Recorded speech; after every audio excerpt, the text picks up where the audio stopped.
ဝရဲ့အိဋ္ဌဒုက္ခအနတ္တသဘောတွေကိုအမှန်ကန်သိသွားနိုင်တယ်တမ္မောဓာယသစ္စာလေးပါးကိုတွတ်တွင်းသိတဲ့မဲ့ဉာဏ်ကိုရနိုင်တယ်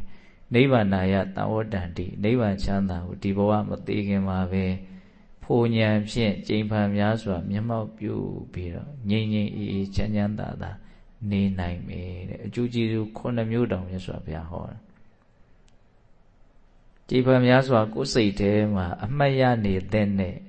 တရား10မျိုးလို့အကြံဉာဏ်လေးရေဘူးရအဲ့ဒါလို့မှတ်ရမယ်နော်အနုတ္တိ10ပါတဲ့အတူကျုပ်ကလေးပြောပြမယ်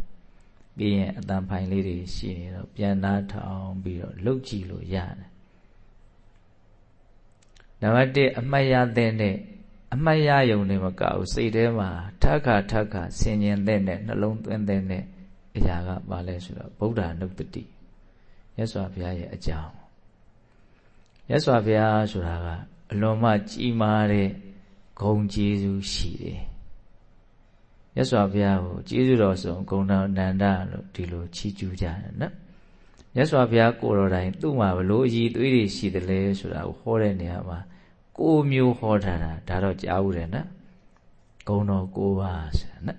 ဣတိပိသောဘဂဝါအရဟံသမ္မာသမ္ဗုဒ္ဓောဝိဇ္ဇာစရဏသမ္မာနောသူကတောလောကဝိတုအနုတ္တရောပုရိသဓမ္မတရတိတတ္ထာဒေဝမနုဿာနံဘုဒ္ဓောဘဂဝါအဲ့ဒီဂုဏ်တော်9ပါးကိုမြန်မာလိုကိုယ်စိတ်ထဲမှာရိုးရှင်းနားလည်အောင်အရင်ကြိုးစားရမယ်အရဟံဆိုတာဘာပြောတာတော့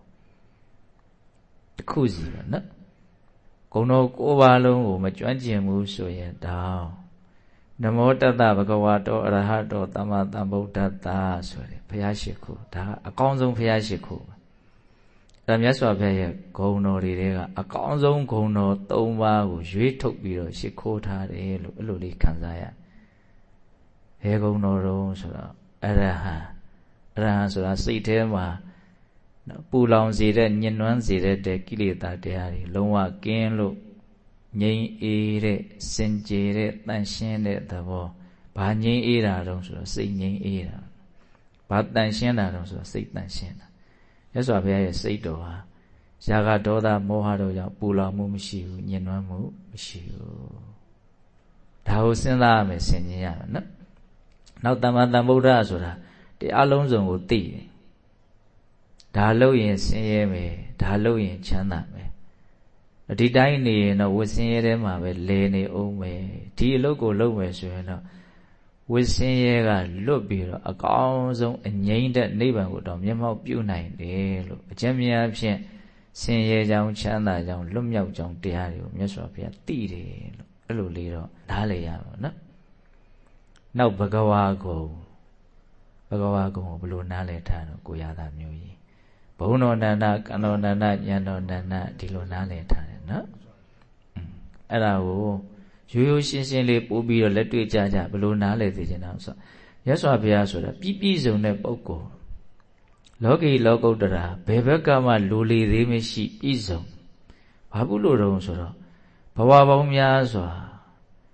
ကောင်းကျိုးချမ်းသာကိုရစေတတ်တဲ့အကြောင်းတရားလို့ဆိုတဲ့ပါရမီတွေကိုပြုကျင့်ခဲ့တာဖြည့်ကျင့်ခဲ့တာဟုတ်လားအဲ့ဒါကြောင့်မို့လို့ဒီနောက်ဆုံးဘဝနောက်ထပ်လည်းဘဝထပ်ဆက်เสียရမရှိတော့ဘူးလေတပြုတ်ခဲ့တဲ့ပါရမီတွေကုလိုတွေကစုပြုံပြီးတော့ဘယ်ဘက်ကမှလိုလေသေးမရှိအောင်မွမ်းမံချေလေပြီးတော့အကျိုးပေးကြတာဒါကြောင့်ရုပ်ရည်အဖြစ်လည်းပဲအတင့်တယ်ဆုံးဉာဏ်ပညာအဖြစ်လည်းပဲအထက်မြတ်ဆုံးသူတော်ကောင်းတရားအဖြစ်လည်းပဲအမြင့်မြတ်ဆုံးမြတ်စွာဘုရားဘယ်ဘက်ကမှဘယ်သူမျိုးမဆိုထက်သာလွန်နေအဲ့ဒါကိုဘယ်လိုခေါ်တော့ဘဂဝါပြုကျင့်ခဲ့တဲ့ပါရမီတော်အနန္တတို့ကြောင့်လောကီလောကုတ္တရာကောင်းမြတ်သောဂုဏ်ဖြာဖြာတို့ဖြင့်ကောင်းစွာကုံလုံးပြည့်စုံတော်မူပါသောမြတ်စွာဘုရားအဲ့လိုလေးရေးထားတဲ့ယောဂီတွေဘုရားကုံတော်ကိုအာယုံပြုတဲ့အခါမှာထိတိမိမိလေးရှိအောင်စိတ်ထဲမှာမြတ်စွာဘုရားရဲ့ပုံမှာအရဟံဂုဏ်နဲ့ပတ်သက်ပြီးတော့ဘယ်လိုမြင်တော့ဆိုတော့အကောင်းဆုံးလူသားအဖြူရှင်ဆုံးလူသားအကောင်းဆုံးကောင်းတာနဲ့တော်တာနဲ့မတူဘူးနော်သမ္မာသမ္ဗုဒ္ဓဂုဏ်ကိုဘယ်လိုမြင်တော့ဆိုတော့အတော်ဆုံးအထက်မြတ်ဆုံးလူသား तू မသိတာဘာမှမရှိဘူးဘဂဝါဂုဏ်ကိုကြတော့ဘယ်လိုမြင်တော့ဆိုတော့အပြည့်စုံဆုံးလူသားဟုတ်လားအကောင်းဆုံးအတော်ဆုံး အပြည့်စုံဆုံးလူသားဘုရားရှိခိုးထဲမှာအဲ့ဒီဘုရားရှိခိုးမိတာဘယ်ဟာမှမရှိနမောတတ္တဘဂဝတောအရဟတောသမ္မာသမ္ဗုဒ္ဓတ္တစိတ်ထဲမှာမြဲတဲ့အမှတ်ရတဲ့အရာဌာနတစ်ခုပေါ့နော်ဗုဒ္ဓနုတ္တိပြီးတော့ပါတော့ဓမ္မနုတ္တိ10မျိုးတောင်ပြောမယ်နော်ပြီးရင်အတန်ဖိုင်လေးကိုပြန်ဖွင့်နားထောင်ပြီးတော့နားလေအောင်ကျွမ်းကျင်အောင်လုပ်ရမယ်ဟုတ်လား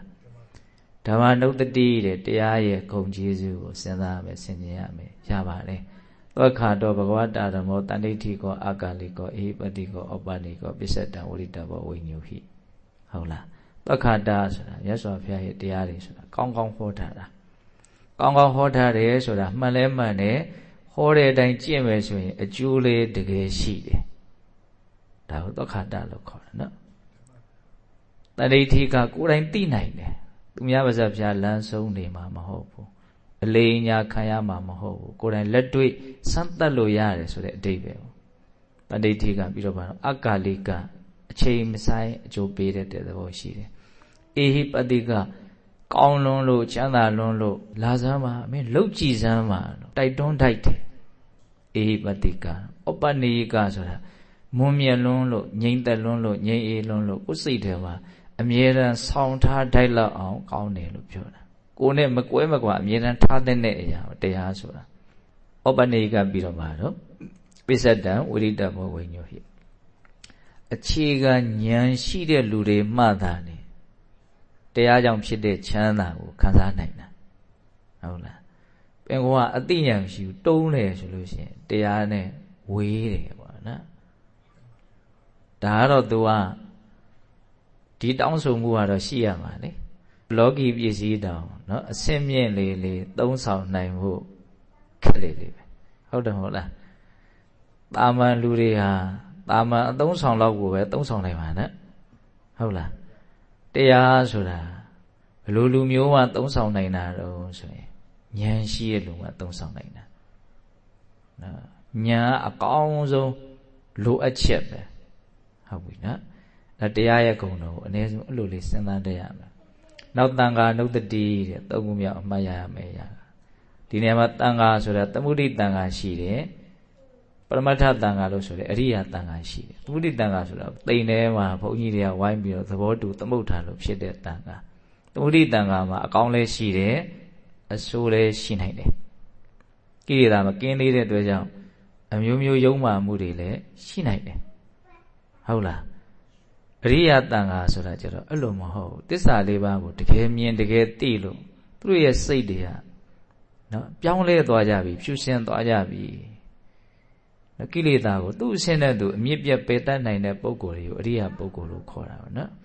အဲ့ဒီအရိယာတန်ခါတော်ရဲ့ဂုဏ်ကိုအမှတ်ရရမယ်စဉ်းစားတတ်ရမယ်ဆင်ခြင်တတ်ရမယ်နောက်သုပ္ပတိပန္နကောင်းကောင်းကျင့်ကြတယ်ဥဇုပ္ပတိပန္နဖြောင့်မှန်စွာကျင့်ကြတယ်ညာယပฏิပန္နမဉ္ဇဉ်ပူညာအတွက်ရည်ရွယ်ပြီးကျင့်ကြတယ်တာမိစိတ်ပฏิပန္နအယုတိခံယူခြင်းကထိုက်တန်အောင်ကျင့်ကြတယ်အဲ့လိုအကြောင်းကုန်၄ပါးနဲ့ပြည့်စုံတဲ့အတွက်ကြောင့်အာဟုနေယအဝေးကယူလာတဲ့ဝတ္ထုပစ္စည်းတွေကိုတော့အလှခံယူခြင်းကထိုက်တယ်ပါဟုနေယဧည့်သည်လုံကထားတဲ့မုံမြတ်တဲ့အလှဝတ္ထုကိုတော့အလှခံယူခြင်းကထိုက်တယ်ဒက္ခိနေယမြတ်တဲ့အလှကိုခံယူခြင်းကထိုက်တယ်အင်ဇလိကရဏီယလက်ဥချီမှုရှိခိုးခြင်းကိုခံယူထိုက်တယ်အနုတ္တရံပုံညခိတံလောကတလောကလူသားတွေရဲ့ကောင်းမှုတည်းဟုသောမျိုးစေ့ကိုစိုက်ပျိုးကျဲချရာလေယာမြေကောင်းတစ်ဖွဲ့တောင်ဖြစ်တယ်ဂုဏ်တော်၉ပါးနော်အမြဲတမ်းကိုယ်စိတ်ထဲမှာအမှတ်ရနေတဲ့ကြိမ်ပါများစွာကိုယ်ပဲစဉ်းစားဆင်ခြင်တဲ့အရာဌာနကြီး10မျိုးအနုတ္တိ10ပါးအခုပါပြောဗုဒ္ဓအနုတ္တိဓမ္မအနုတ္တိသံဃာအနုတ္တိနော်ပြီးတော့ပါလာလို့ဆိုသီလအနုတ္တိတဲ့လူတယောက်အနေနဲ့ငါးပါးသီလကိုဖြူစင်အောင်စောင့်ထိန်ပြီးရင်ဒါကိုပြန်ပြီးတော့ဆင်ញင်လို့ရှိရင်အလိုလျောက်နှစ်သက်တယ်ကျင့်တတ်တယ်အဲ့ဒီလမ်းကြောင်းကလည်းနိဗ္ဗာန်ကိုသွားလို့ရတယ်အဲ့ဒါဘုရားအတိလင်းဟောထားတယ်ဒါပေမဲ့သီလနုတ္တိဖြစ်ဖို့ဆိုရင်ကိုကသီလကိုစင်ကြယ်အောင်တော့အရင်ကျင့်သုံးရမယ်နော်ပြီးရင်ဒီဟာကအလွန်ကောင်းတဲ့အရင်ဒီပဲသူ့ကိုထက်ကစဉ်းစားလိုက်တာနဲ့သူကတမာတိပညာဘက်ကိုသူကသွားတာ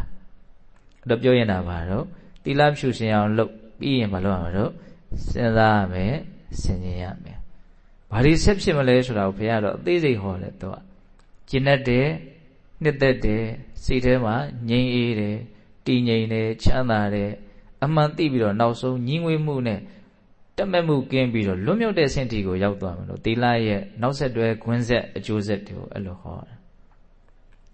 နော်